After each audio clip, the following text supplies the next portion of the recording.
Bonjour chers frères et sœurs en Christ. Bonjour chers frères et sœurs qui croyaient en Dieu. Nous poursuivons ici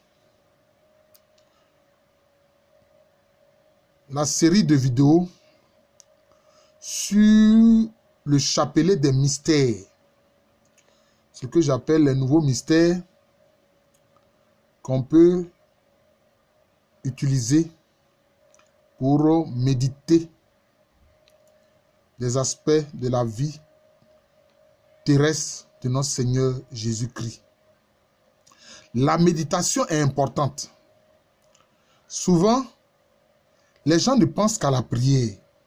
Mais la méditation est importante. Qu'est-ce que la méditation? C'est le fait de focaliser toute son attention sur un fait spirituel. C'est ça la méditation. Et ici, je voudrais vous inviter à focaliser votre attention, à méditer sur les mystères de délivrance. C'est-à-dire les passages de l'évangile où notre Seigneur Jésus-Christ délivre des personnes possédées par des esprits mauvais, par des esprits impurs. Voyez? C'est ça le mystère de délivrance. Le chapelet des mystères de délivrance. Et quand vous méditez sur chaque mystère de délivrance, vous faites le Notre Père et puis ensuite le salut à la Vierge Marie. Alors le premier mystère de délivrance que je voudrais mentionner, c'est le possédé du pays de Gadara, le Gadarénien, qui était possédé par une légion de démons. D'ailleurs, le Seigneur Jésus-Christ a eu un échange avec ces démons-là. Il leur a dit, mais combien êtes-vous? Ils ont dit, nous sommes une légion. Vous voyez? Et quand il les a ordonnés de sortir du corps de cet homme, ils ont supplié, ces démons-là, ont supplié le Seigneur de leur permettre d'entrer dans les ports qui étaient non loin de là. Et c'est ce qui s'est passé, le Seigneur là a permis cela. Ils sont entrés dans les ports, et puis ces ports-là se sont jetés du haut de la falaise dans la mer. Donc, premier mystère, méditer sur le possédé du pays de Gadara, le Gadarénien que notre Seigneur Jésus-Christ a délivré. Deuxième mystère de délivrance, c'est la fille de cette Cananéenne que le Seigneur a délivrée des esprits qu'il a possédés.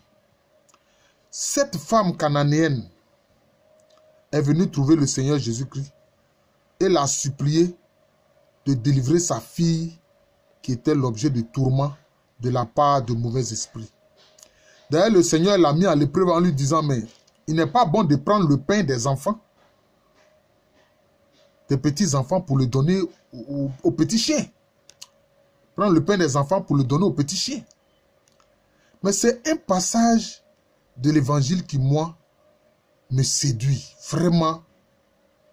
Et qu'est-ce qu'a dit cette femme cananéenne-là? Elle a dit au Seigneur Jésus-Christ, oui, c'est vrai.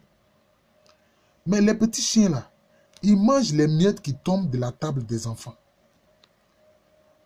Moi, il dit, c'est comme elle a affronté le Seigneur et elle a été victorieuse. Cet affrontement, c'est quoi? Elle a touché le cœur sacré du Seigneur Jésus-Christ. Elle a touché le cœur de Dieu. Et là, alors, le Seigneur ne pouvait que libérer sa bonté suprême, libérer sa miséricorde. Oh, vraiment, ce passage de l'évangile, c'est l'un des passages qui me plaît le plus. Cette femme cananéenne-là. Oui, Seigneur, tu as raison. Mais les petits chiens-là, ils mangent les miettes qui tombent de la table des enfants. Et le Seigneur a dit, va, pour cette parole-là, ta fille est délivrée. Et effectivement, sa fille a été délivrée. Merci Seigneur Jésus-Christ. Nous devons nous aussi savoir toucher le cœur sacré de Jésus pour qu'il exauce nos supplications, nos prières. Troisième mystère de délivrance, il y a ce fils d'un homme que les apôtres n'ont pas pu délivrer du démon qui le tourmentait. Le père a dit même que ce démon-là, quelquefois, jetait son fils dans le feu, dans l'eau et tout ça pour le faire mourir. Les apôtres ont tenté de délivrer l'enfant de ce démon et ils n'ont pas pu le faire.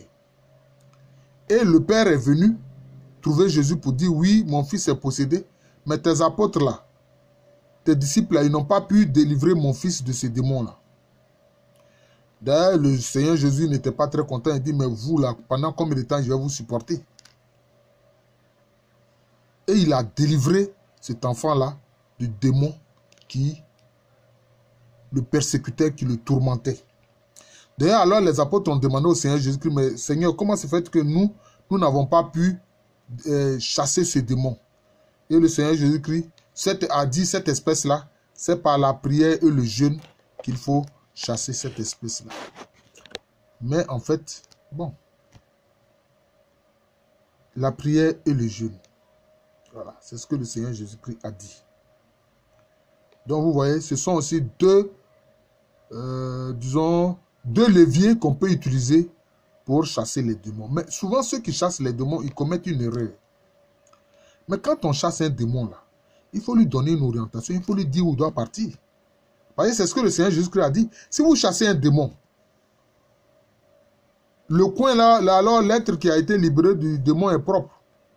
Mais si vous ne faites pas ce qu'il faut, il va aller chercher encore 7 démons plus méchants que lui pour venir encore posséder la personne que vous avez délivrée. Et sa situation sera pire. C'est pour ça que quand on fait de l'exorcisme, ce n'est pas tout le monde qui peut faire de l'exorcisme. C'est pour ça que dans l'église catholique, l'évêque désigne un prêtre ou des prêtres spécialement préparés pour faire l'exorcisme. Mais quand on a ordonné à un démon de sortir de quelqu'un, qu'est-ce qu'on doit faire? On doit lui donner une orientation. On dit, tu vas en enfer. Tu vas dans le lieu des ténèbres réservé aux démons. C'est comme ça. Il faut lui donner une orientation. Il faut lui ordonner d'aller dans les ténèbres réservées aux démons. Dans les enfers réservés aux démons. Parce que sinon, il va aller posséder quelqu'un d'autre. Ou alors revenir posséder la personne que vous avez délivrée. Mais quand vous avez délivré la personne, qu'est-ce que vous devez faire? Ce n'est pas fini. Vous avez ordonné aux démons d'aller dans les lieux des ténèbres réservés aux démons. Deuxième chose, vous devez maintenant invoquer le Saint-Esprit et demander au Père Céleste, au nom de Jésus-Christ, de faire venir son esprit sur la personne qui a été délivrée du démon. C'est ce qu'il faut faire. C'est ce qu'il faut faire et c'est souvent ce que les gens oublient de faire. Ils disent, ah, démon, sors de ce corps, sors de ce corps. Il sort, bon, il faut lui donner une orientation où il doit partir. Deuxième chose, il faut alors après invoquer, quand il est sorti, il faut invoquer le Saint-Esprit pour que le Saint-Esprit vienne maintenant habiter dans la personne qui a été délivrée du démon. Parce que sinon, mais ce démon-là en colère va aller chercher d'autres compagnons démons pour venir alors rendre la vie encore plus malheureuse à la personne. Quatrième mystère de délivrance que je vais indiquer, c'est cette femme qui était courbée par le diable depuis plusieurs années. Et le Seigneur Jésus-Christ a délivré cette femme courbée par le diable depuis plusieurs années. Il a dit, ne fallait-il pas délivrer cette femme qui est aussi une descendante d'Abraham? Alors quand il a délivré cette femme-là du diable, la femme a pu se redresser. Elle a pu se redresser et être droite. Voilà donc le quatrième mystère de délivrance sur lequel les chrétiens peuvent méditer.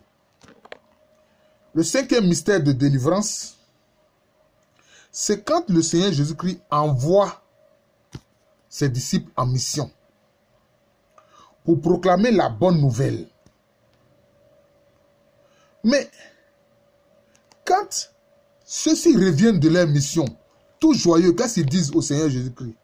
Ils disent, Seigneur, en ton nom, même les esprits impurs nous sont soumis. En ton nom, Seigneur Jésus-Christ, les esprits impurs nous sont soumis. Excusez-moi. Et alors le Seigneur Jésus-Christ a dit quoi? Il dit, je voyais Satan tomber du ciel comme un éclair. Mais de quel ciel il tombait? Ce n'est pas le ciel de Dieu. Il tombait du ciel infernal. Ça aussi, il faut savoir ça. C'est pour ça que j'ai fait une vidéo pour dire, quand Jésus a parlé du prince de ce monde, en parlant du diable, les gens pensaient qu'il est le prince de ce monde terrestre où nous les hommes sommes. Non, il est le prince du monde des ténèbres. Il n'est pas le prince de la terre. Il faut avoir une bonne compréhension de la parole de Dieu. Donc voilà les 5 mystères que j'invite les frères à méditer. Les 5 mystères de délivrance. Les mystères délivrants. Je vous remercie. Je suis le frère Jean de l'amour de Jésus, c'est mon nom spirituel. Et à l'état civil, je suis le professeur Alou Kwame René. Merci encore et bonne journée à tous.